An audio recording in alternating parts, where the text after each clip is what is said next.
Bonjour, bienvenue dans cette deuxième partie du chapitre 1 ondes et particules. Donc dans la première partie, nous avons parlé des ondes et donc bien sûr dans cette deuxième partie, nous allons parler des particules.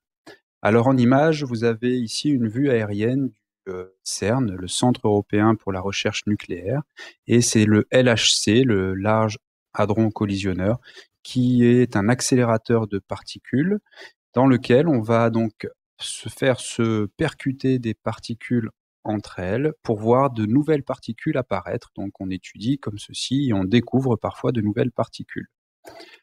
Alors, parlons de la détection de particules. Tout d'abord, il y a une grande variété de particules. Au lycée et au collège, vous en avez découvert quelques-unes. On peut citer les électrons, les protons, les neutrons. En première, on a parlé des particules alpha, par exemple, qui se produisaient lors de désintégrations radioactives. Alors, on va ajouter à ces particules, par exemple, le muon, qui est un électron lourd dont on parle régulièrement. Et également les neutrinos, il y en a plusieurs types. Les neutrinos ont une grande importance en physique des particules et également en astrophysique.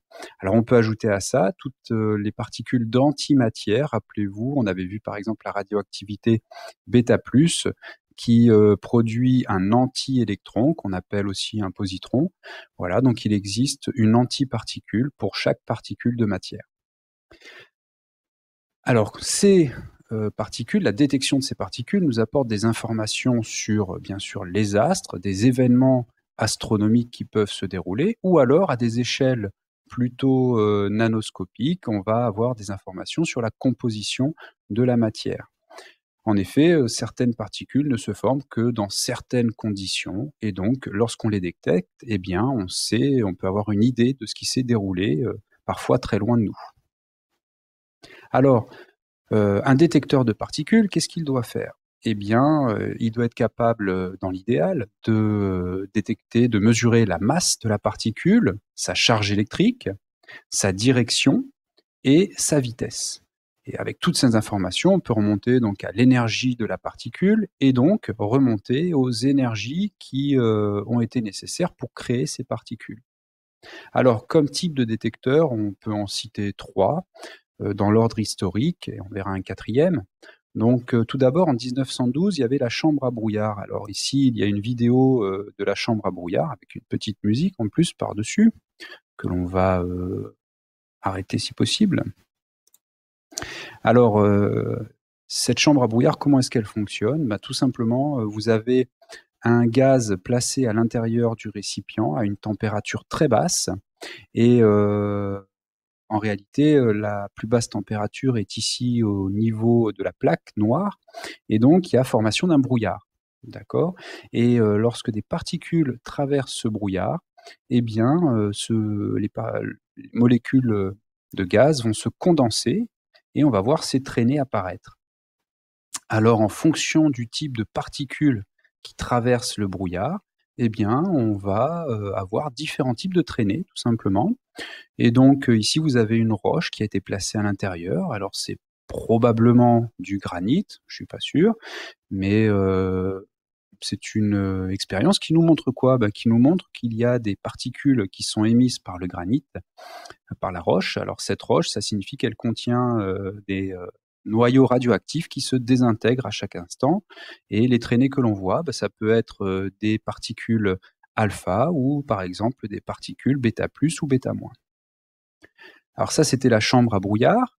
On trouve également par la suite des chambres à bulles qui fonctionnent un peu sur le même principe, sauf que c'est pas un brouillard qui se forme, mais des bulles. Dernier type de détecteur qui est encore utilisé aujourd'hui dans les accélérateurs de particules, par exemple, eh bien, ce sont les chambres à fil, inventées en 1968 par Georges Charpak, qui a été prix Nobel de physique pour son invention. Donc c'est un Français. Et donc, comme je vous disais, elle est encore utilisée aujourd'hui. Enfin, un quatrième type de détecteur, mais que vous connaissez, donc il faut être capable de le citer, c'est le compteur Geiger qui détecte les désintégrations radioactives, donc les particules alpha et bêta. Alors, on va également parler quand même des particules cosmiques, puisque vous pouvez l'avoir dans certains exercices ou certaines activités. Alors, qu'est-ce qu'une particule cosmique? C'est simplement une particule très énergétique provenant de l'espace. Alors c'est un peu général comme définition, mais par exemple le Soleil produit certaines particules cosmiques, alors c'est très souvent des protons accélérés à très grande vitesse, des vitesses relativistes. Ça peut être supérieur à 10% de la vitesse de la lumière.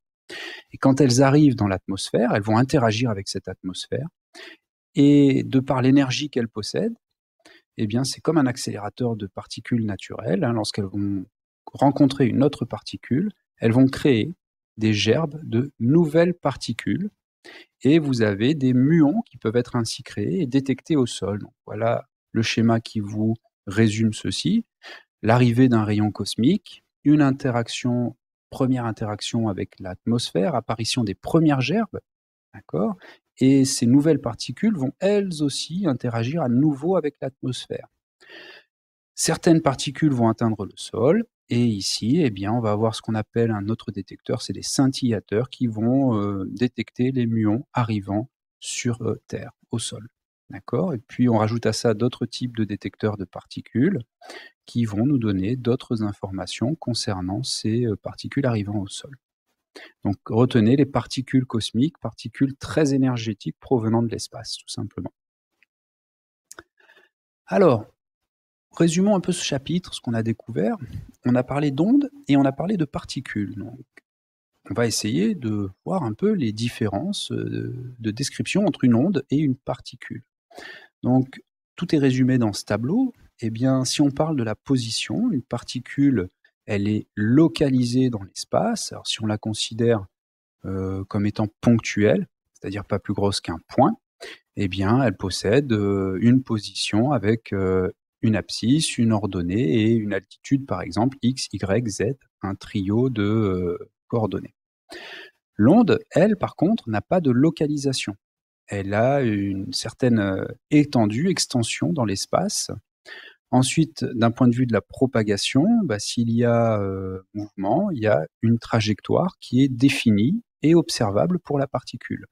Tandis qu'une onde, elle va diffuser dans toutes les directions qui lui sont possibles, qui lui sont données, et elle peut subir des phénomènes qui sont propres aux ondes, l'absorption, la réflexion et la réfraction. Ensuite, la forme prise par la particule ou l'onde, alors la particule, bien sûr, c'est de la matière, et étant de la matière, c'est de l'énergie, c'est-à-dire que même si la particule n'est pas en mouvement, la matière, c'est de l'énergie aussi. Rappelez-vous la relation d'Einstein, E égale mc2.